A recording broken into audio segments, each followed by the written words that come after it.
All right, everybody, welcome in to another episode of the NFL Seekers podcast. Today, we're going to be previewing week 12 of the NFL season. It's the holidays, happy Thanksgiving. We got three Thanksgiving games this week. We got a Black Friday game, so it'll be important to kind of get this information out to you guys for your fantasy football lineups and such. So, yeah, excited for the holidays. How are you, Josh? I don't have to go to work. I get a couple days off and we get, some turkey football. So, nothing better than that. No work and football on, Thursday, Friday, and Sunday and Monday. We're looking good. I'm happy. Happy Thanksgiving. Hopefully these are some good games. Yeah, we're starting to get into that playoff push, so teams are gonna really start kind of separating themselves. I'm really excited. Let's get into it because there's no bye weeks this week, so we got a lot of games to get through, and we'll start off with our underdog locks segment.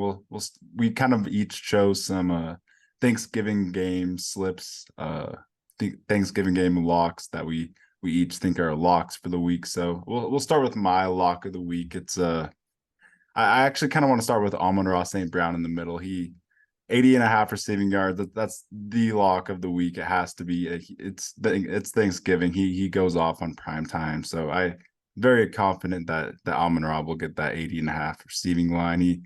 His last few weeks, he has 77 receiving yards, 156, 108, 102, 124 receiving yards. So he's just exceeding that line greatly. And I'm pretty confident that Amon-Ra will be an absolute lock on Thanksgiving. And then we both consensusly chose the CeeDee Lamb line. We both are gonna choose this one because he's been balling, and we're gonna stick with the theme that on Thanksgiving and prime time the stars are gonna shine. And CeeDee Lamb, he only had 6 catches last week, but the week before he had 11. The week before that he had 11, and the week before that he had 12. So I'm confident in that CeeDee Lamb line hitting as well. Yeah, all three of these big time players eating in big time moments. I'm just gonna say eating because it's Thanksgiving. But these guys are gonna feast. It's gonna be a Thanksgiving feast for all three of these guys. CeeDee Lamb, that's just a lock. I mean, his down week was last week, and that was 6 receptions. Against Washington, he's gonna go off. He's gonna have probably 10 plus receptions. So whatever, put all your money on that one. That one is just too easy. Amon-Ra St. Brown, I love that one from you. That's just such a safe floor for him. I mean, he's obviously the main guy in that. And like you said, he loves prime time. He goes off in prime time. Like that Charger. Well, actually, the Charger game wasn't in prime time, but that was a really good game from him, too. And then George Kittle. The 49ers are a little suspect week to week, but you got to think on a holiday like Thanksgiving, who's going to be the most Thanksgiving guy in this freaking entire NFL? Give me George Kittle. This guy's going to go off. He's going to want to show out on prime time for his family. It's the 6:20 game. Give me a little George Kittle. And we were going back and forth on the touchdown line. Just seemed a little sus, but 52.5 receiving yards. George Kittle might get that on one play. Yeah, I love it. I think George Kittle's an absolute lock. All three of these players love to ball out on prime time. The teams will feed them on prime time though. They'll feed their stars. So yeah, I like choosing one lock for each Thanksgiving game. So really excited for Thanksgiving. We'll get on to the game previews. We'll start off with the first Thanksgiving game, the 12:30 p.m. Eastern or Thanksgiving game. It's the Packers are going to go into Detroit and play the Lions, who are 8-point favorites. And excited to see what J Love can do, kind of build off a really good performance against the Chargers. He definitely his best performance of his career. He had a pretty good all around just outing, and the Packers had a good all around performance. Jaden Reed looked awesome. He's a little bit banged up. Aaron Jones is a little bit banged up. He's not going to be in this one, so it's going to be the AJ Dillon show. And yeah, going to be interesting to see how the Packers team, who's definitely improving, fares against a juggernaut of the NFL right now, the Lions. They're a true juggernaut. They are just so good on every single side of the ball. Their offense, defense, special teams, it all complements each other so well. And the Lions are clicking. If I'm being honest, I would like to pick the Packers in this Thanksgiving matchup, but it's a really, really tough matchup against the Lions, man. Yeah, no, Jordan Love, as I referred to in last podcast was on his Aaron Rodgers, Brett Favre type stuff for the Packers last week against the Chargers. Absolutely torched them. His best game of his career. So, a good amount of momentum for the Packers building off of that one. It was a real good statement win for them. Obviously, they're a struggling team trying to get back into the race, which is definitely possible from the NFC side of things. It's a lot more friendly to the division, in my opinion, than the AFC. So, I mean, really with a win here would be huge for the Packers. They really could solidify themselves and get back into, wild card spot and consideration with a win here. But it's not gonna happen. The Lions are probably the most well-rounded, if not the most well-rounded, one of the top three well-rounded teams with a fantastic coaching staff. Dan Campbell is gonna have something cooked up, and he's probably gonna make Jordan Love regress to the mean, in my opinion, in this one, especially with the banged up Aaron Jones and Jaden Reed. So give me all the Lions stock in this one. Give me Amon-Ra St. Brown for 3 touchdowns. Jahmyr Gibbs and David Montgomery on the ground are probably going to go for 200. And this Lions football team this year, just let me watch it because it is fantastic. This Lions football team is, in my opinion, I'm just going to throw this out right here. I think they're going to be my dark horse. Even at 8-2, I still feel like a dark horse pick, but they're my dark horse Super Bowl pick for the NFC.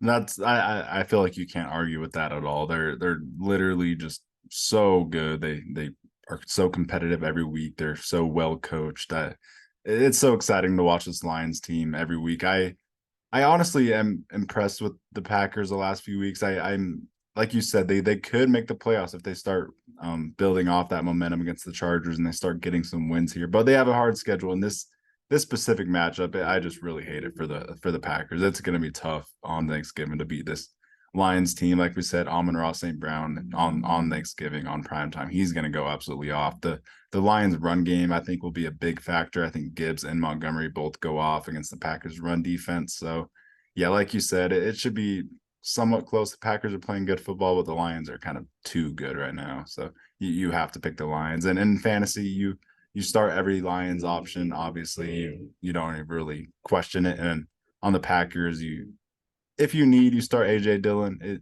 Even without Aaron Jones, AJ Dillon's not really the best football player, so he's a little bit of a scary start, but he will get the volume. And then Jaden Reed is a start if he's healthy. It's looking like he's hurt pretty bad, but he's an electric player. He went off against the Chargers, and that's about it really. Yeah, I was gonna say, and like from the Lions standpoint, it looks like Jameson Williams is starting to find his footing. Last week coming up with a big touchdown. Yeah, this Lions team, from the offensive side of the ball is just beautiful. You got a Ben Johnson led offense, and it's just Jared Goff is just dealing. Both running backs are super relevant. I mean, both of them seem to now be scoring in both games. I mean, man, it's just all the Thanksgiving dinner for the for the Lions. I mean, they got the turkey, they got the freaking mashed potatoes. It's just every complimentary dish they have on that freaking plate, man. And it's gonna be fun to watch. And yeah, from a fantasy aspect, you can feel confident just starting almost all Lions options. Yeah, they're going to be absolutely eating on Thanksgiving, and I think that's the moral of the story is the Lions are going to keep eating on Thanksgiving. We'll get on to the next Thanksgiving game, the Commanders, or I guess it's the Redskins, definitely the Redskins after that performance against the Giants. The Redskins are going to go into Dallas and play the Cowboys. The Cowboys are 13.5-point favorites right now. That line just keeps going up. Like I said, that Commanders performance last week was pretty terrible. It left a sour taste in a lot of people's mouths. So that's going to be need to be improved. And Sam Howell honestly didn't look good at all last week. I thought he was kind of a struggle. He kind of lost in that game against the Giants. He was just careless, and I don't really see it going well for the Cowboys, who just been dominating teams the last few weeks. And I could see another Michael Myers bloody murder game of the week here. You just stole the words from my mouth. This is my Michael Myers game of the week. it feels like it almost is just the Cowboys schedule with how lethal the Cowboys are. It just seems like every week they're the Michael Meyer, and then everyone else is the victim. So I'm sorry to the Washington Redskin Commanders. Um, I think you're gonna get bloody murdered this week, and I think it is Thanksgiving.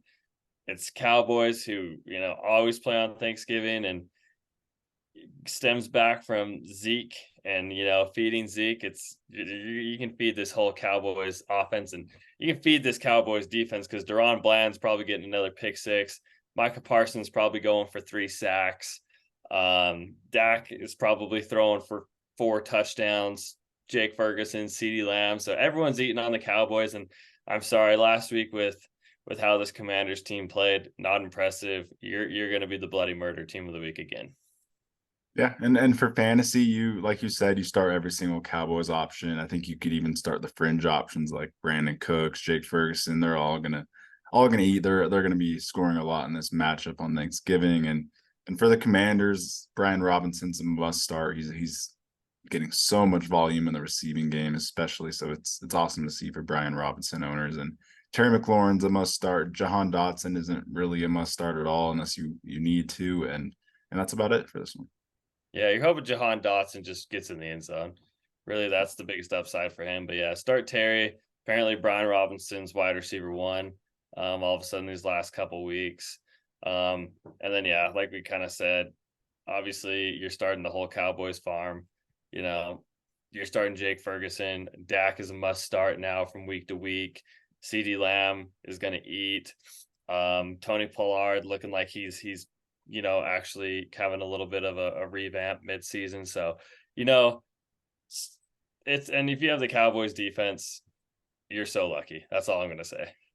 Yeah, very like they're going to score a lot in this week. And yeah, Tony Pollard and CeeDee Lamb are definitely going to have good weeks. I just see all the stars really performing on Thanksgiving. But we'll get on to the night Thanksgiving game at 8:20 p.m. on Thanksgiving, Thursday Night Football. The 49ers are going to go into Seattle and play the Seahawks. It's going to be a fun one. You've got the Niners who are playing some really, really, really good football right now. They're completely back. They're fully clicking. Brock Purdy just played a perfect game last week against a pretty banged up Geno Smith and banged up Seahawks team.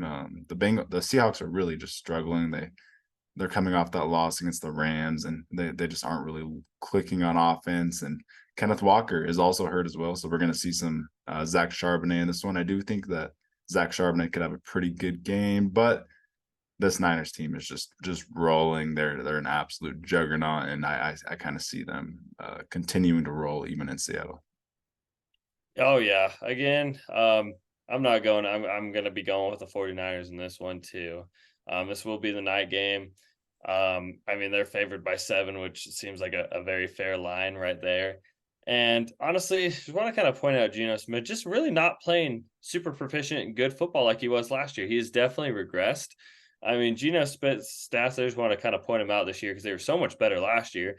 But I mean, his passing yards are fine. He's at 2,400 passing yards.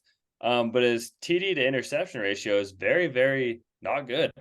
I mean, he's got 12 passing touchdowns to 7 interceptions this year. So I don't know. It's not the Geno that got rode off, apparently. So, maybe he got a little too much confidence in this offseason. But I mean, last year he was 4,200 yards. Obviously, we're not to the end of the season. Looks like he'll probably hit that number again.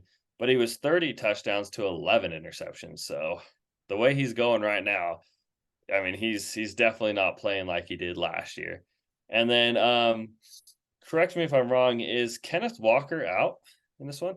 Yeah, so Kenneth Walker, it looked like he's doubtful right now, and it looks like he will be out. So it is firing up Zach Charbonnet season right now. Yeah, I mean, if Zach Charbonnet plays, or if Kenneth Walker doesn't play, excuse me, Zach Charbonnet is probably a must start because he'll probably get a lot of volume in the receiving game as well. So you'll definitely want to start him from a fantasy aspect. And then, I mean, I'm hoping this one turns into a higher scoring game, but I don't know. I kind of feel like I'm kind of seeing that like 24 to 18 range. And so I was going to say I mean, I don't know. I don't know if you're starting Jackson Smith and Jigba on this one. Obviously, I think you start DK. Lockett really hasn't been too great. I don't know if you look away from him. Honestly, like if Jaden Reed was playing, I'd almost want to look to Jaden Reed over like a Tyler Lockett in this week. So I am a little suspect on the Seahawks side of things. Obviously, Zach Charbonnet, in my opinion, is a must start. DK is a must start, but everyone else, I'd be a little weary of and a little cautious depending on what your other options are.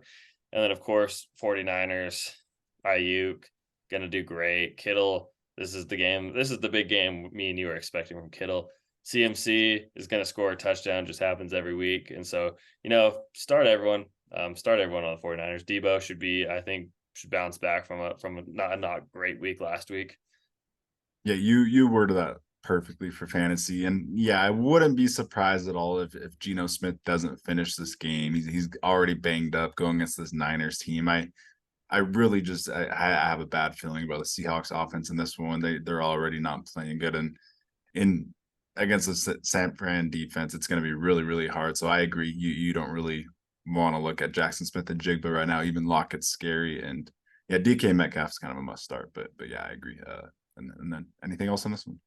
No, just be weary towards your Seahawks options. If you can look other places, I would. I mean, I would AJ Dillon, I would start over most Seahawks options. Jaden Reed, just because they're on my mind right now, I'd start over. And I mean, I wouldn't even mind like starting like a Jameson Williams over a Lockett or something this week. I feel like there's more upside if you lean there. And I feel like Seattle's just their offense is very stagnant right now. And going up against a really good 49ers defense, I'm not feeling super confident. Yeah, bad vibes right now in Seattle. We'll get on to the Black Friday football game. Our first time watching a Friday game. It should be interesting. But the Dolphins are going to go into New York and play the Jets. It's going to be at 3 p.m. Eastern on Friday, and the Dolphins are 9.5-point favorites. It's going to be Tua versus Timmy Boyle. Tim Boyle is going to get the start for the Jets in this one. So I think that's kind of enough explanation. The Jets defense will probably have a really good effort, but they've had a good effort all year long, and I just don't know if it'll be enough, especially against this Dolphins juggernaut of an offense.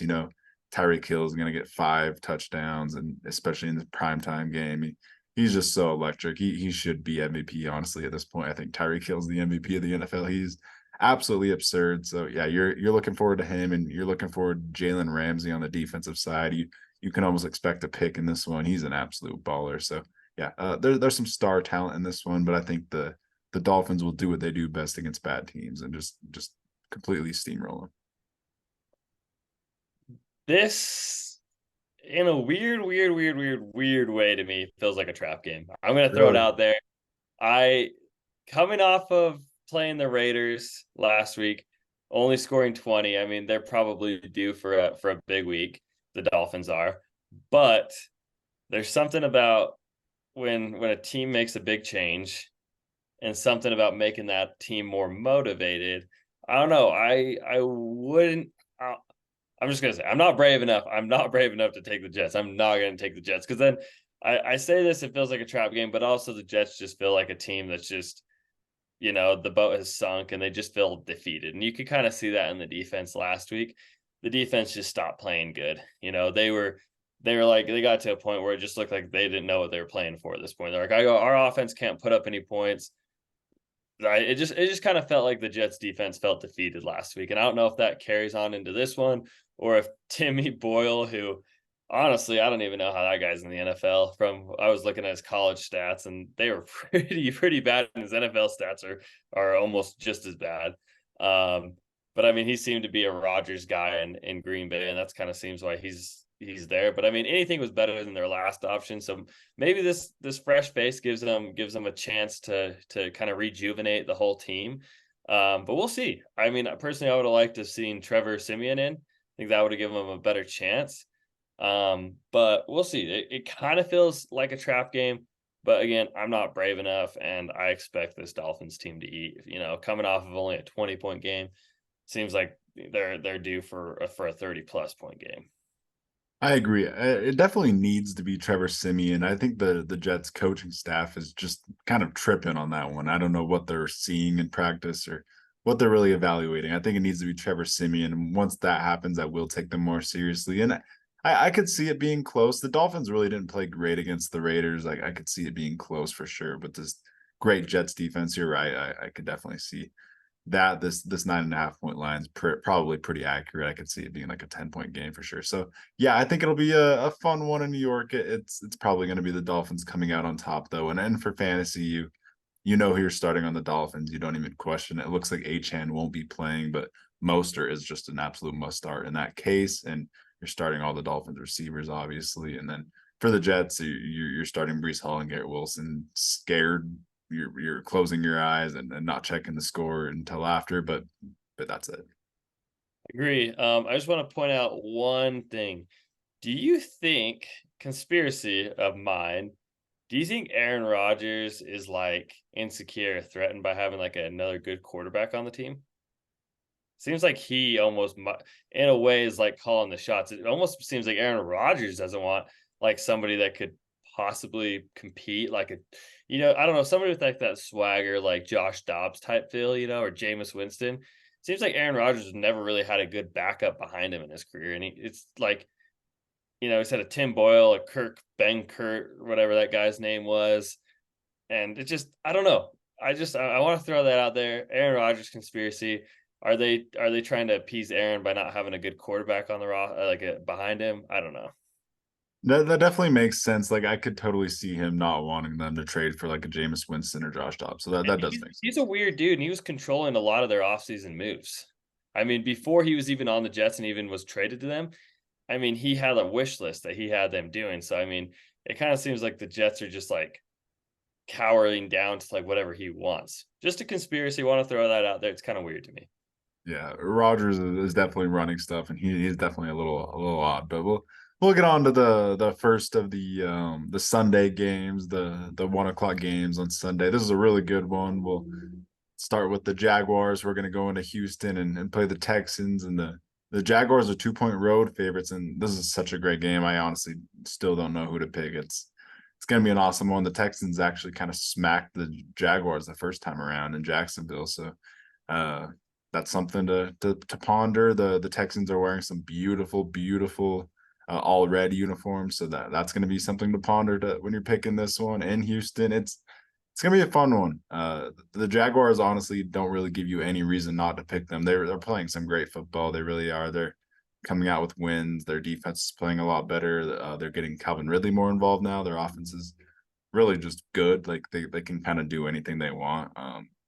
When they want, they kind of just choose where they want to attack on their offense because they have so many pieces. So it's hard to choose against the Jaguars, but it's also hard to choose against this guy CJ Stroud right here, who's looking like the best player in the NFL at this point. He's looking like the best quarterback in the NFL. It's crazy. Every single week he just changes his narrative and takes the league by storm. He's an awesome player. It's gonna be a really fun game, and it's hard to pick. With you saying all that, I'm picking the Texans, and I'm not going to choose against my sweetheart team anymore. These guys are my sweetheart, and I chose against them, and it bit me in the butt, and I'm not going to do it again. So CJ Stroud, playing MVP type football. I mean, CJ Stroud had his worst game of the year last week against the Cardinals, and it kind of just showed that he doesn't have to be perfect like he has been to win games. I mean, because this team is built well enough. And in my opinion, at the beginning of the year, they were kind of my sweetheart sleeper team. But I just couldn't imagine them all coming together this well. And honestly, they hit on all their picks. I mean, it's just crazy. Tank Dell looking like a legit wide receiver one. Nico Collins coming into this year with CJ Stroud as a legit wide receiver one. I think Noah Brown should be healthy in this game. So they get him, Robert Woods, Dalton Schultz. Devin Singletary is really coming into his own. I think he's a lot better than Damian Pierce, in my opinion. He should be the RB1. And then this defense is just solid with Will Anderson, Denzel Perryman, Steven Nelson. I mean, just a lot of underrated guys who play really well under D'Amico Ryans. And so I learned my lesson. I'm not picking against this team anymore. So I'm rocking and rolling with the Texans, but I do think this should be a fun game because it's two electric offenses, and I expect a high scoring good game. Not to copycat you, but I agree exactly. I also picked the Texans. I think just them being at home. I don't want to put too much into it, but them completely dominating the Jaguars in Jacksonville, they really did. And Stroud played great, and I kind of see him playing like that because he's still in that same form. He's still on fire. He's at the top of the NFL right now in form, and I think I just have to pick the Texans. And then, like you said, they're getting a lot of players back. They're getting Noah Brown back. They're getting Damian Pierce back. I believe both of those players are going to be back. So you're getting healthy at the right time. So I am going to pick the Texans at home. But for fantasy, I don't know if you're wanting to start Devin Singletary or Damian Pierce right now with both of them healthy. At least I would just wait to see if Devin Singletary is startable with Damian Pierce out there. It's a little bit too scary for me. They were both really bad at the beginning of the year when they were both healthy, and you kind of fire up Tank Dell as like a top 10, 15, top 15 receiver. He's an absolute star at this point. And Noah Brown is a pretty good like dart throw flex play, and Nico Collins is the must start at this point as well. I think he's kind of entered that category. He's a must start. And then on the Jaguars, you know who you're starting. 100%. I really want this one to be a high scoring game. They both do have two really good defenses, but I hope this turns into a shootout. I do hope Trevor, starts airing it out like he kind of did last week, and stops. I feel like he's been very surgical, but he hasn't been playing. I don't know. I don't feel like he's been kind of like that Superman, like he kind of felt like the last couple of years, where he'd put up a bunch of touchdowns. So I hope it turns into a shootout in this one. But yeah, like I said, I'm rocking and rolling with the Texans. Not worried about it. Yeah, I think this one will be a shootout, and we'll get on to the next one that definitely won't be a shootout. I think this was by far going to be the lowest scoring game of the week. We got the Steelers who are going to go into Cincinnati and play the Bengals. The Steelers are 1.5 point road favorites right now because no more Joe Burrow, so it's going to be Jake Browning in there for the Bengals. They might get T. Higgins back, but it's just going to be rough with Jake Browning.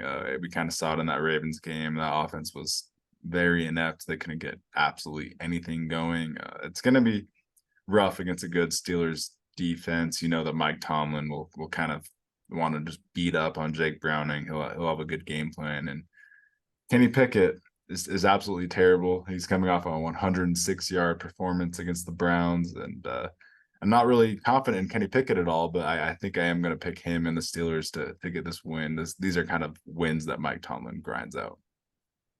Yeah, I like your point there, but I don't feel like there's much difference between Kenny Pickett and Jake Browning.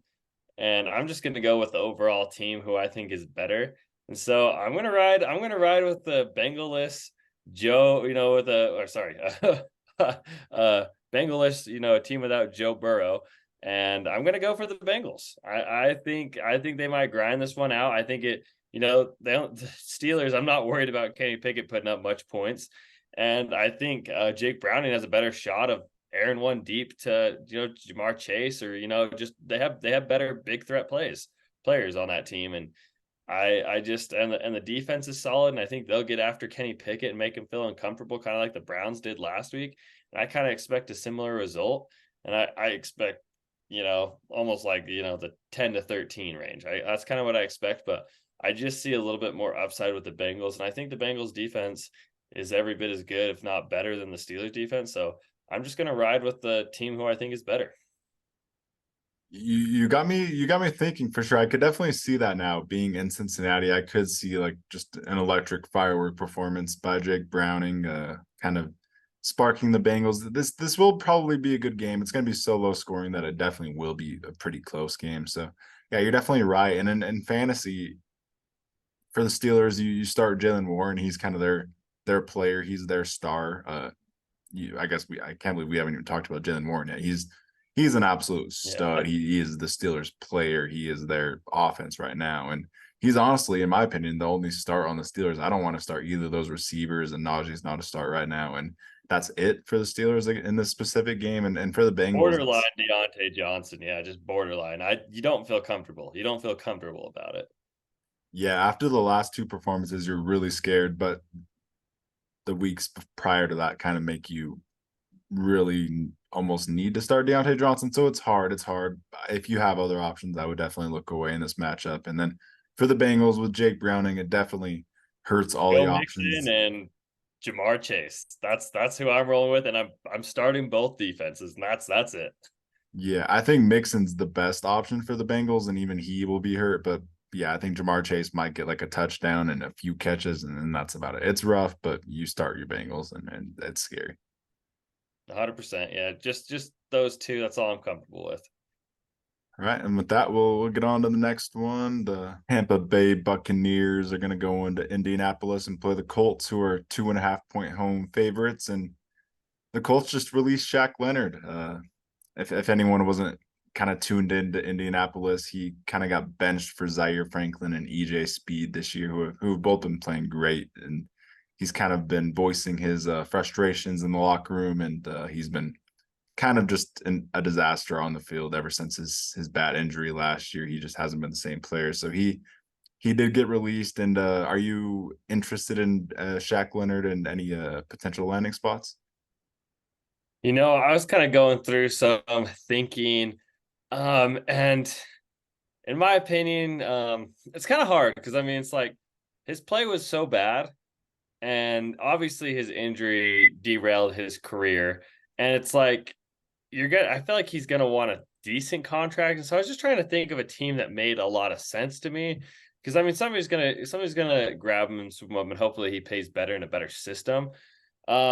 But I was thinking the team that makes the most sense to me would be the Philadelphia Eagles. Just because they're a team that has no doubt and Nick Sirianni, familiar with Indianapolis, and they're just a team that's not afraid to go out there and try, talented players and see if they can make them work on that roster. And he'd probably actually be better in that Nick Sirianni type scheme, So I was kind of the team that I kind of thought made the most sense for him to sign with, and a team that's a contender and one that he'd be interested in probably take, I mean, I don't think he's gonna.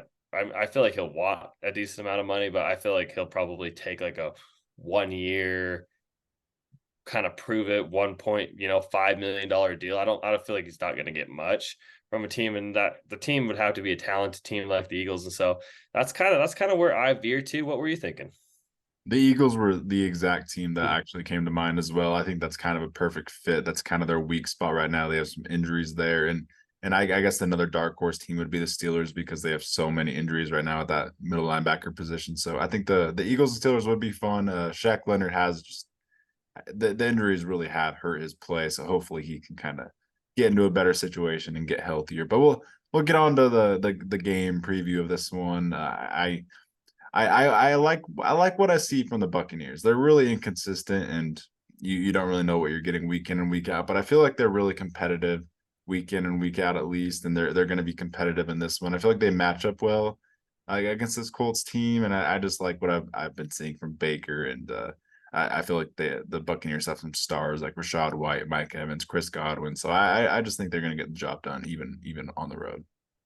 I'm gonna agree with you on that one, and I kind of feel like the Buccaneers in their last couple of games have just been really close to winning, and I just feel like it just hasn't kind of come together yet. And so yeah, I 100% agree with you on this one. I like the Bucks star talent. I think they're due for a win at this point. Honestly, I just kind of feel like they're due for that win. And I think this could be a really fun game to watch. This could be the Colts seem to get themselves when they play, these kind of borderline frisky teams that, good teams don't want to play because these teams that are scary because they got nothing to lose. They're all out here to prove something. And both of these teams, I feel like I feel like this one could be our shootout of the week. I'm gonna say it. I feel like Gardner Minshew is, him and Baker are just gonna be slinging it against each other. So I mean, from a fantasy aspect, I'm very excited for fantasy. I think you could start Josh Downs. I think Michael Pittman, obviously Jonathan Taylor, and then on the other side, you're just starting the receivers. I think you're going Mike Evans, you're going Chris Godwin, obviously Rashad White. But, just these main star talent players to start them because this really could turn into a shootout. Yeah, that's you summed it up perfectly. This will be one of the higher scoring games of the week, and you start every single fantasy option. I don't even think there's any questions. And the only guy that I can think of that there would be a question about is Kate Otten, and you definitely start Kate Otten if you need a tight end. I think Kate Otten's an awesome start. So, anything else you want to say in this one? No, just I think this could be our shootout of the week. I'm going to say it. Yeah, and probably like sleeper fun game of the week as well. This will probably be a pretty fun game to watch, but we'll go on to the next one. The New Orleans Saints are going to go into Atlanta and play the Falcons and NFC South matchup, the grossest division in the NFL, the one that should be abolished. But we'll get on to the game preview. I really had a hard time picking this one. The Saints and the Falcons both coming off the bye. Uh, both teams just kind of bland right now. The Falcons have Desmond Ritter announced as their quarterback this week, and that really kind of makes me really want to pick the Saints because it's Desmond Ritter, and kind of everything in my mind is telling me the Falcons should win this game. It's at home. They're wearing their beautiful throwback jerseys. The Saints have been kind of anemic. They have a lot of injuries. I don't even know if Derek Carr is playing in this game. A lot of things tell me I should pick the Falcons, but Desmond Ritter's playing, and I don't know if I could do it. I don't know if I could pick Desmond Ritter. Yeah, it's funny is you put in our notes Desmond Ritter starting, and that immediately just I was like, oh yep, picking the Saints. I'm not even gonna think twice about it. Desmond Ritter's out there. You can count at least a pick and a fumble from him for the Saints defense. And I honestly hope Derek Carr doesn't play, and I hope it's the Jameis Winston show because that just means they'll put up points. And I mean, even if Jameis Winston throws 3 picks, I don't care because they'll actually put up points and they'll compete with anyone because he's not afraid to air it down the field. Chris Olave suddenly becomes way more relevant. Same with Michael Thomas and all their receiving core. Raheem Shaheed might be in for a deep bomb touchdown if Jameis Winston plays. So, but yeah, I mean, you sold me in the notes when I saw that you officially you put that Desmond Ritter is starting. So I was like, yep, my mind cannot be changed. Falcons will be losing this game. Arthur Smith and Desmond Ritter together equals disgusting, and I don't want anything to do with it. Yeah, and I mean, I think Bijan has a good game in this game at least. I think he has a good fantasy performance. So fire up Bijan, Drake London, I guess, because Ritter does love Drake London. So you can start Drake London, and that's about it, unless you're a really ballsy person. And then for the Saints, you're starting Chris Olave. Obviously, you have Michael Thomas out or on IR, so you can actually feel pretty confident about Rashid Oh, Shaheed. excuse me, I totally blanked. Michael Thomas is on our. Excuse me for saying that earlier that he would be a good player. Oh, you're good. I understood, but yeah, I think Rashid Shaheed's actually a good option now, and Kamara, you're obviously starting. So yeah, that's it, I guess. And I do want to point out, hopefully, the Falcons went into their bye and reassessed everything that they've been doing. I hope they reassessed the Bijan thing. I mean, the week before the bye, Bijan did get 19 carries and he did get the goal line touch, which he scored on, which is just crazy. To think that your 8th overall pick, you can actually give him the ball in the red zone and he'd actually score. And he's way better at scoring than your undrafted guy in Tyler Algier. So, or Jonnu Smith for that matter. So, just hopefully they reassessed and are like, Bijan Robinson is good. He's good at scoring. He's good at everything. Let's figure out a way to incorporate our best player. I am pretty confident that they will continue to really incorporate Bijan and keep it going. And by the end of the season, I think he's going to be like a complete bell cow. So I am confident in that at least. But with that, we'll get on to the next one. The Patriots are going to go into New York and play the Giants. The Patriots are 3.5-point road favorites. That's pretty crazy. But yeah, this one's a little bit of a gross matchup. The Giants do have some more momentum coming off that win against the Commanders. Tommy DeVito looked good. 3-touchdown performance. Kind of got saved by having a superhero on his team, Saquon. You kind of just throw it to him and he'll find a way to get you some touchdowns. But respect to Tommy DeVito and Saquon, they did their thing, and the Patriots have been looking terrible. I don't even know if this one's Mac Jones or Bailey Zappi. I think Bill Belichick's kind of waiting to tell everyone, and I don't think it matters because they're the exact same player. And I'm honestly genuinely surprised the Patriots are 3.5-point road favorites in this one. I know it's Tommy DeVito, but like, I mean, they played decent last week against a decent Commanders team. They have some momentum, so I think I'm actually going to pick the Giants in this one at home. I like that. And this is one of the ones, and when we were talking before we started this pod, I was like, I'm gonna go bold. And picking the New England Patriots, who are projected to win, felt very bold to me. This is one I was talking about. I'm like, I think I'm gonna go bold. And the only reason I think I'm gonna go bold is because I feel like Bill Belichick can kind of key off on Tommy DeVito's weaknesses, and I feel like he'll take advantage of that. I mean, the Patriots are 2-8. Their defense doesn't look the same. They looked quite terrible, honestly, on all aspects. But this just feels like a game that I could see Bill Belichick taking advantage and, kind of taking advantage of just a weak quarterback play and making that, the Patriots advantage in this. And I don't know. I kind of feel like, and it just feels bold saying this, taking the team that's projected to win. It feels bold taking them because they've just played such a horrible brand of football. But the only reason I am taking this because I do feel like Bill Belichick will key on Tommy DeVito's weaknesses, and I feel like they could take away Saquon, and that could be the difference. Yeah, that's definitely my fear picking the Giants is that Belichick will be able to completely stop DeVito and just totally key into Saquon. And I mean, you could allocate 11 players to Saquon and you'd be fine. So I do agree with that. It'll be interesting to see how Bill does. And for fantasy, for the Patriots, you're starting Ramondre Stevenson, and then that's it. Are you starting Demario Douglas against Deontay Banks? That could be a fun rookie matchup. Demario Douglas and Deontay Banks. I think he's a borderline flex play just because I feel like Demario Douglas is getting just enough targets to make him relevant. And so if he's getting looked at 8-9 times a game and he's bringing in 5 of those, I think he's borderline flex. I think he's a borderline flex play even against a really really good Deontay Banks. So yeah, I mean I'd be cautious. I'd definitely look for better options, but I think he is a borderline flex play. Yeah, I agree. I'm starting Demario Douglas as well, and then very similarly for the Giants, you're obviously starting Saquon, and then are you starting Wandell? He's kind of the one fringe option. He's a lot more of a dart throw than Demario. I don't feel comfortable yet in starting Wandale Robinson. I don't. I'm starting Saquon on this team, and obviously Darius Slayton did good last week, but I'm not sold on any of these Giants receivers, especially with DeVito. So no, it's going to be Saquon until we have a couple consistent weeks. All right, and with that, we'll get on to the next one. The Panthers are going to go into Tennessee and play the Titans, who are 3.5 point home favorites, and it's a rough one. Two really, really rough offenses going at it in this one. You've got two highly touted rookie quarterbacks in this one, Bryce Young and Will Levis, two quarterbacks that we personally really liked over here at the NFL Seekers headquarters. We love both these guys a lot this offseason, and it feels like a lost season for the Panthers. Let's just say that. I feel kind of bad for Bryce Young.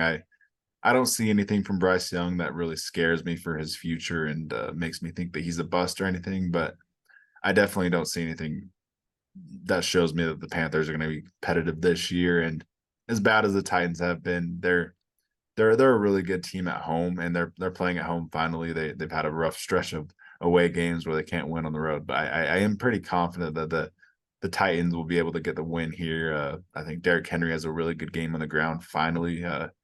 Derrick Henry fantasy owners can stop panicking after this week. And I think Will Levis actually has a pretty good game. And I'm going to be bold again, and I'm going to take the 1-9 Panthers. Bryce Young's only win was against CJ Stroud, his fellow rookie companion quarterback going into this. And so, I'm going to give a second win against Will Levis, another fellow companion. And I think he played a little bit harder when he played CJ Stroud. They looked like they were playing for like a purpose to just not, to try and not make Bryce Young look like the wrong pick. And I don't know. I feel like they'll go into this one, they'll play tough. And I think this is going to end up being kind of like that Texans game was with the Panthers, where it was like 15-13. And I don't know. It's a gut feeling. I don't really have too much reason to back it other than just conspiracy if he's going to be the other rookie quarterback in this class. But that's enough for me to be bold this week, and I want to take Bryce Young in this one. I want to see the Panthers 2-9 and not 1-10. All right, we've got a split in this one, so you definitely have to watch this game. It's going to be a good one. And for fantasy, you know what you're doing for the Panthers. It's Adam Thielen and no one else. You definitely start Adam Thielen. He's still a absolutely awesome option, so you love that. And then for the Titans, like I said, Derrick Henry will have a better matchup in this game, so you can start Derrick Henry. I wouldn't start Tyjae Spears in this matchup, and I think you could start DeAndre Hopkins. He had another good touchdown last week, and I think Will Levis has a decent game this one. Yeah, I'm excited for this one. I like watching rookie quarterbacks play each other. I think it makes it a little bit more exciting, and it gives it a good little storyline. So and like you said, fantasy options. You said it perfectly. We don't need to reiterate that, but yeah, I mean this low scoring game, but fun to watch the two rookies go at it. Yeah, hopefully we see some fun passing touchdowns by Levis and Young in this one. But we'll get on to the next one, the first of the 405 games. The Browns are going to go into Denver and play the Broncos. And I wanted to shout out the Broncos' entire offensive line, honestly, with this graphic. This is the first time we've had a offensive lineman on the graphic, but I just wanted to shout out the Broncos' offensive line from left to right. Garrett Bowles, Ben Powers, Lloyd Cushenberry, um, Quinn Miners, who's been an all-pro, an absolute all-pro. He's been probably like the best guard in the NFL this year, and Mike McGlinchey on the right side, who's been a really good pickup as well. So that entire offensive line has been like stars, and I definitely wanted to shout them out. They've been a huge part of the Broncos' success, and that's going to be facing against this incredible Browns defensive line with probably the defense player of the year right here, Myles Garrett. He has been absolutely eating. So that's going to be fun to see how they match up. And I do think the Browns definitely do have the best defense in the NFL. So it's going to be fun to see how these two really good AFC teams, a lot of AFC wild card implications. The Broncos are playing really good football. Russell Wilson is playing really good football, but this is by far the best defense he's going to see. Obviously, this is the best defense in the NFL. So this is going to be a really close game in Denver. Yeah, no, this is going to be a really exciting one, and the Broncos are favorited in this one, so that is kind of a little bit surprising to me. But again, obviously, it's Russell Wilson versus DTR, and that's obviously the upper hand for the Broncos, and then the upper hand for the Browns is going to be that defense because it is just incredible from top to bottom. And I was kind of going back on this one. The Broncos are on a big winning streak. And obviously the Browns just took a devastating loss, 2 weeks ago with losing to Deshaun Watson. And I mean, DTR was okay. I would say it wasn't great. He played serviceable football in their last week's win. But I don't know. This one was super hard. I'm still kind of going back and forth on it. But I think I am going to take the Browns just because Myles Garrett, Denzel Ward, Grant Delpit. I mean, that defense is just elite, and I feel like they're going to be what is just too much for the Broncos offense. Even though I don't know, I mean, even though I was saying this, I'm not completely sold on it because the Broncos are just riding a hot streak right now. So I'm going to stick with the Browns. I'm fumbling with this one because this is probably one of my most difficult picks, but I'm going to take the Browns just because they have the number one defense, and I think it's going to be enough to knock off the Broncos, but I'm saying this very unconfidently. I think this has to be the hardest game to pick this week. Maybe this and the next game after this, but yeah, I'm going to pick the Broncos. So this is another game that everyone has to watch. We got to split on it, and I don't know. I'm not too confident on it, but like you said, Russell Wilson versus DTR. The Broncos are hot. They're at home. I think they should be able to prevail. Like you said, Courtland Sutton versus Denzel Ward. That's a really, really big matchup. That's kind of the X factor matchup in this one.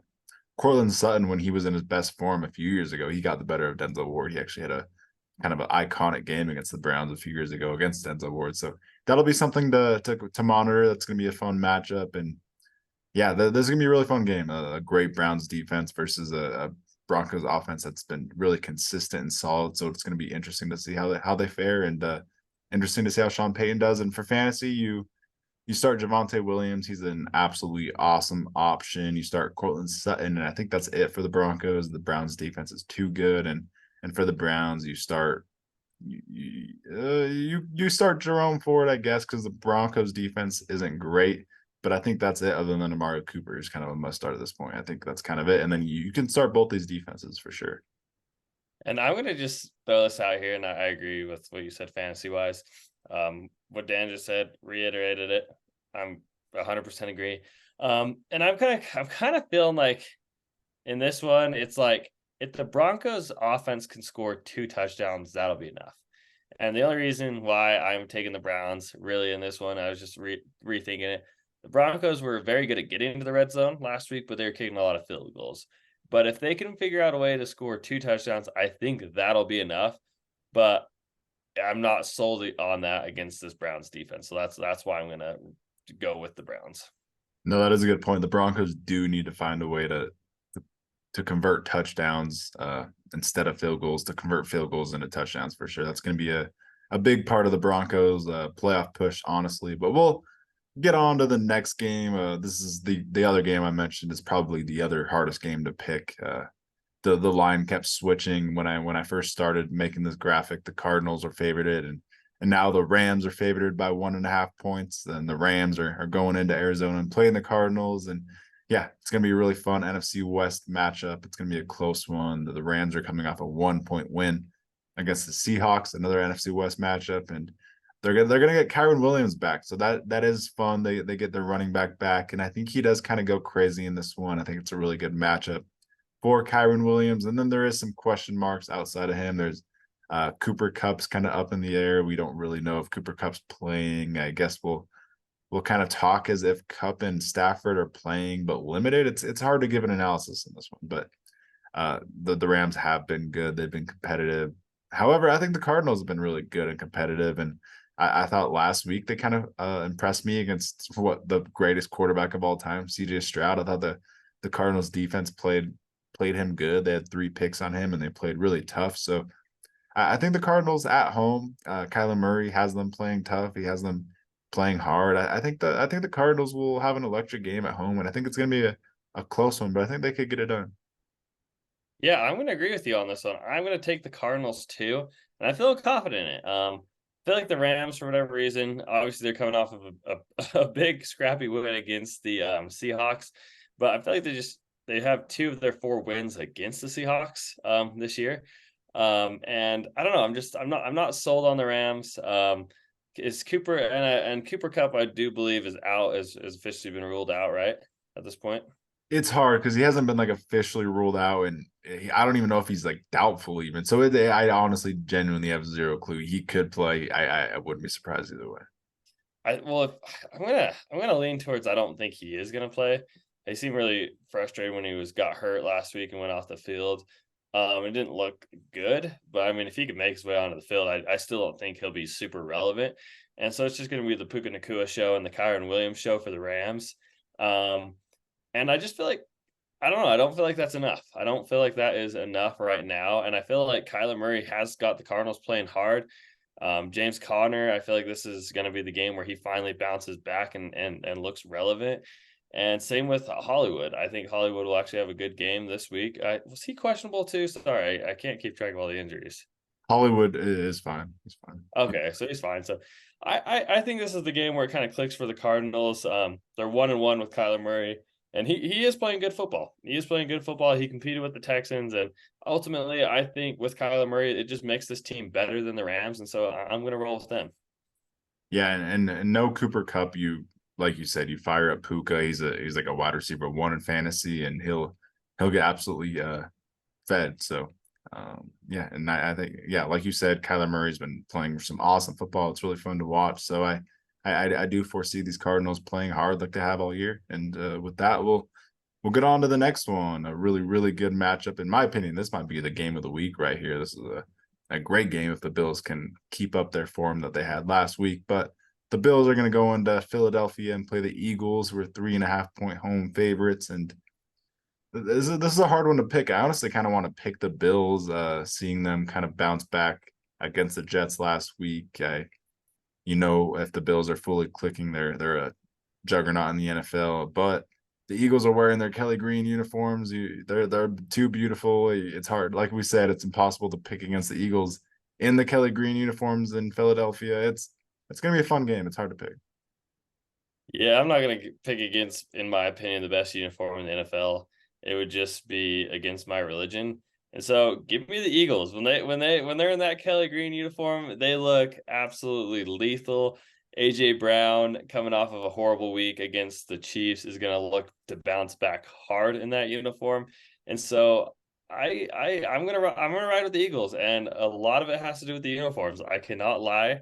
But in all reality, I mean, they just had a good statement win against the Chiefs, where I mean they were playing tough, hanging in there. They didn't play their best brand of football. It was rainy, but the Eagles, they're kind of their narrative this season is just finding a way to get it done, and that's kind of been opposite of the Bills.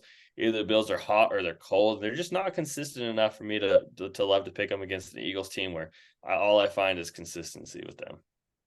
Yeah, I really do think this is going to be a good game. Like really could just see the Bills winning. I could just see if this was in Buffalo, I probably would pick the Bills, and I do think Stephon Diggs has a good bounce back week. He's had 2 really bad weeks, and I think the Eagles secondary's kind of been their weakness this year, and I do see the Bills kind of getting theirs on offense. It just probably won't be enough. It will be a close game, but if Stephon Diggs isn't good again for the 3rd week in a row, if Slay shuts him down or something, then Stephon Diggs is an absolute fraud. He's definitely got to be monitored. He's got to be better this week. And like your favorite guy, Dalton Kincaid, you fire up Dalton Kincaid in fantasy. He's a must start. He's a incredibly high floor with all of his targets. He like leads the Bills receivers and targets. It's crazy. And so yeah, you're really looking forward to him, and the Bills running back options are a little bit suspect. And you're starting every Eagle, and like you said, AJ Brown, you probably take his overs, and Underdog, he's going to go off in this beautiful jerseys at home. He's going to go off.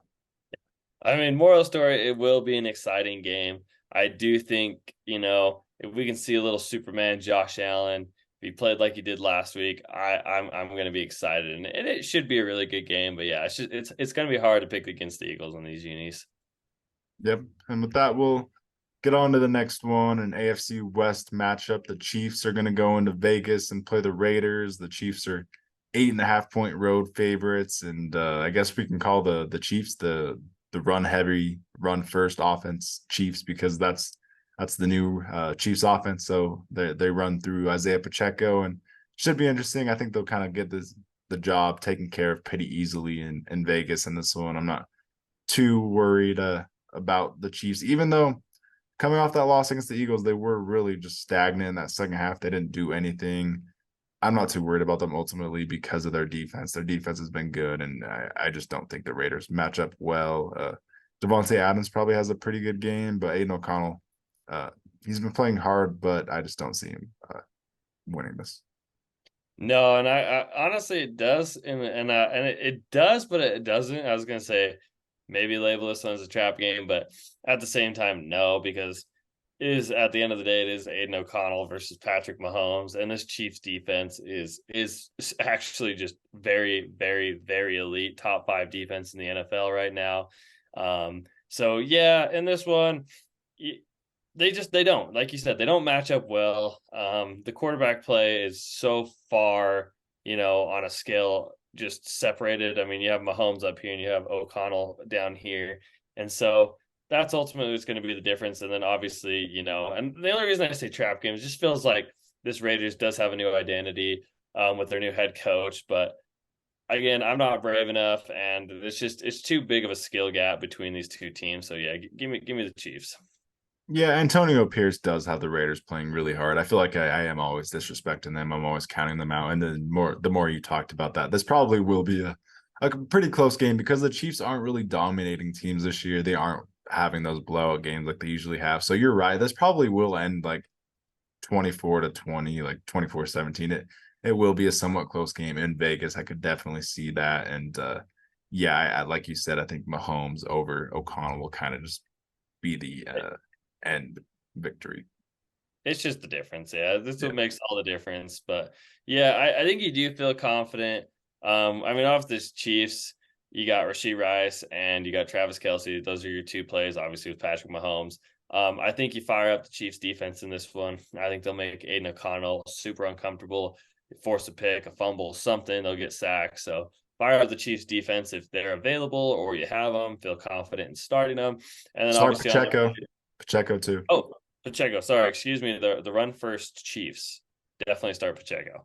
And then yeah, on the Raiders side of the ball, it's Devontae Adams and Josh Jacobs, obviously. And then I mean, I don't know. What do you think about Jacoby Myers at this point?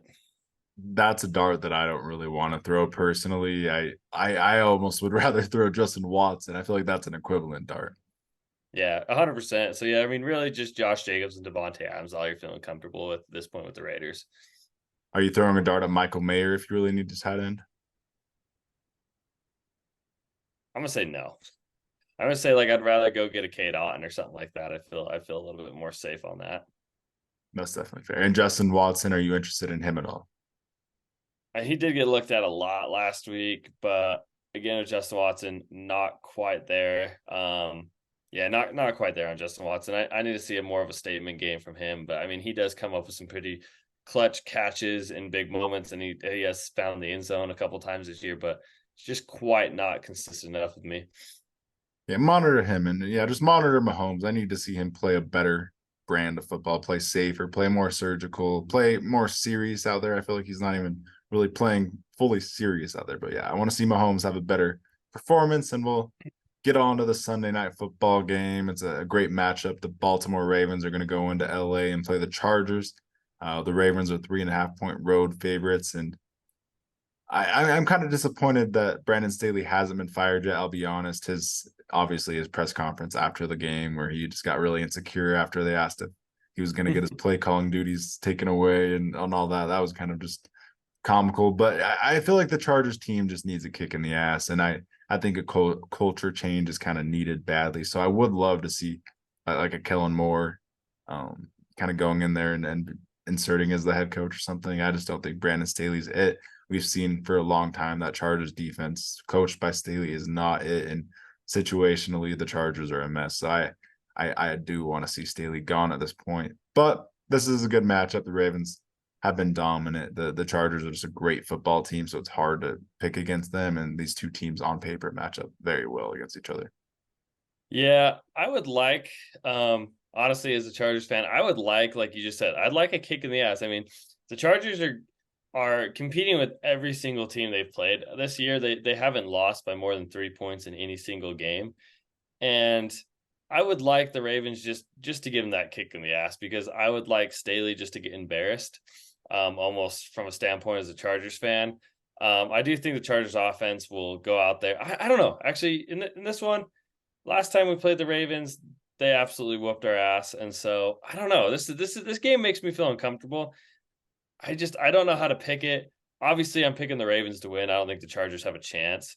The Ravens are too good of a football team. They're too well coached. I mean, the coaching difference in this one is really the difference. That's the only difference you need. I mean, you got John Harbaugh as the head coach versus Brandon Staley. That is such a like I said, that's like Patrick Mahomes and then Aiden O'Connell level. So that's kind of how I compare in this one. That's going to be the biggest difference in this. And I think the Ravens defense is actually going to give this Chargers offense a really hard time because the Chargers offense is very weak at this point with a lot of injuries. There's no Mike Williams. There's no Josh Palmer. Quentin Johnston looks to be a bust. I don't know this year at least. I don't know if he'll bounce back next year, but it's just the Chargers and Austin Eckler's lost a step. So on the Chargers offense, it's just Keenan Allen and Justin Herbert, versus the world at this point. And I don't know if they'll even have a chance against this just overall amazing Ravens defense with Roquan Smith, Marlon Humphrey. I mean, they're just too good.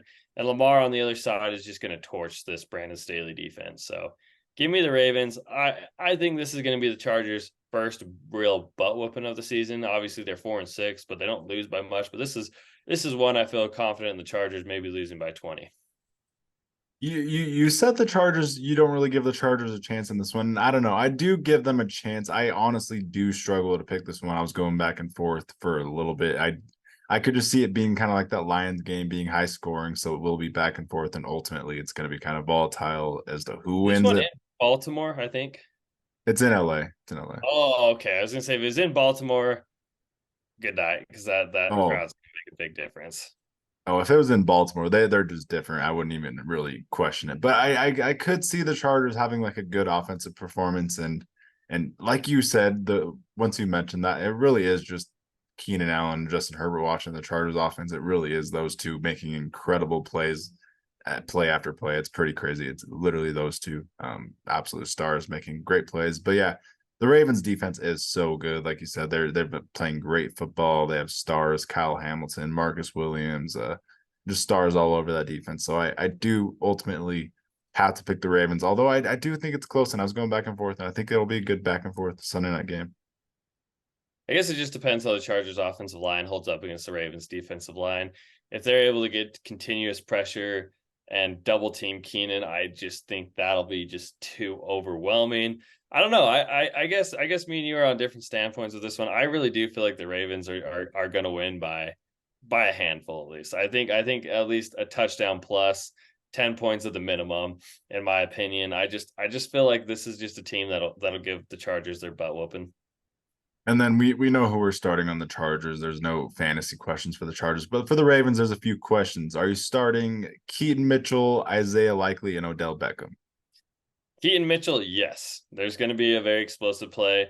Isaiah Likely, that is one thing that I guess that does benefit the Chargers is no Mark Andrews in this one. Obviously, he got injured last week. I think it's a foot sprain. It might not be for a full season, or if they make a playoff run, he might come back. But Isaiah Likely, it's tough. It's tough. I'm not quite too confident. I think if you lost Mark Andrews and you have to go waiver wire and get Isaiah Likely, then yes, start him in this one because I mean he does have upside. And then sorry, who was the third one you said? Odell Beckham Jr. Ooh, yeah. If he lines up against Michael Davis, give him an 80-yard touchdown. Okay, yeah, I think I am personally going to start Odell in our league, so I actually think he's going to have a good week this week. Yeah, I mean, and now I take it all back. Yeah, Isaiah Likely, you saw what Jordan Love did to the Chargers pass secondary. They are ranked 32 in the NFL. So teams can kind of do what they want against them. So yeah, I'm gonna reiterate that and I'm gonna say start Zay Flowers, Odell, Isaiah Likely. I think those are all actually very safe. And Keaton Mitchell just for a long run because the Chargers are known to give up explosive plays.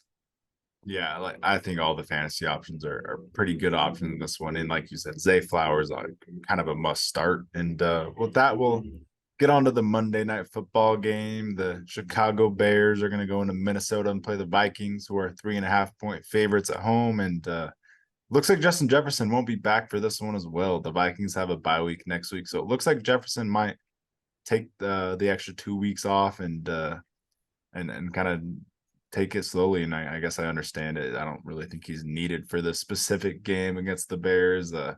Respect to Justin Fields and the Bears. They played well against the Lions last week. Honestly, I thought they played hard. They were kind of leading that entire game. The Lions kind of struggled to wear their way into that win. But yeah, the Vikings are playing good football. They're coming off a loss, but it was a really close game. Josh Dobbs is playing good football. The Bears defense won't be one to figure out Josh Dobbs. So I do think the Vikings kind of win this one pretty handily at home. I'm gonna go opposite. Give me the underdogs in this one. They played good brand of football against the Lions. Justin Fields needs to get a win under his belt. Another one at least. They can't end this season with only 3-4 wins. They got to get at least 5-6 for him to keep his job. And so I think they're really playing for something. And they played really good against the Lions, and it kind of surprised me. And then they got obviously Fields came back and Khalil Herbert.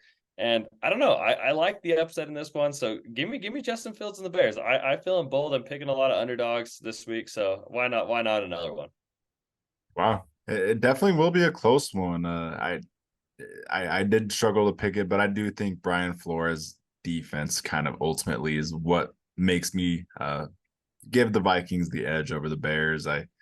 The Vikings will be wearing the throwback jerseys as well, so that definitely does give them a little bit of an edge at home. I do think the Vikings will win this one by just a little bit. Do you want to start Alexander Madison in fantasy? How are you feeling about the Vikings running back situation? I just hope Alexander Madison gets benched this week for Ty Chandler, who's much more of an electric player in all aspects and isn't a fumbler like Alexander Madison is. I mean, I would probably give Alexander Madison one more shot this week. I don't, depending on what your situation is, I feel like you might have to, in your deeper leagues, your 12-man, 14-man PPR leagues, like you just have to because the Vikings seem to be so committed to him. But I would also want to roster Ty Chandler as a handcuff. I hope you picked him up. I hope because I don't know if it's going to turn into the Ty Chandler show. But I mean, I don't feel too confident in either of them. But I would probably give Madison maybe one more week to prove himself, and then it might be the Ty Chandler show. Yeah, it's definitely a good matchup. So you kind of want to start one of the running backs. I guess you kind of start Madison and just yeah, like you said, the Vikings like Madison. They keep giving him opportunities kind of for no reason. He's not really earning them at all. But and yeah, Ty Chandler does look good, so he's a good stash option. And if he does take over, and for the Bears, you don't you're scared about Khalil Herbert just because of Justin Fields. His rushing ability really hurts Khalil Herbert. So if you want to start him as a flex option, you could, but you could also look elsewhere if needed. And DJ Moore with Justin Fields specifically is an absolute must start, like a wide receiver one. You fire up DJ Moore for sure, and that's kind of about it. He doesn't really target Cole Kmet too much, and yeah, for the Vikings, T.J. Hawkinson and Jordan Addison. 100%. Yeah, I mean exactly what we just said. And yeah, Khalil Herbert was a little disappointing last week in his return game. I guess we'll get more clarity on him after this week, is what I'm going to say on him. Yeah, are you starting Khalil Herbert against the Vikings? Not, I actually have Khalil Herbert on my roster, and I will not be starting him. Last week I had to start him because Bijan Robinson was on a bye, but this week he is heading back to the bench, just because I gotta see a little bit more promise from him.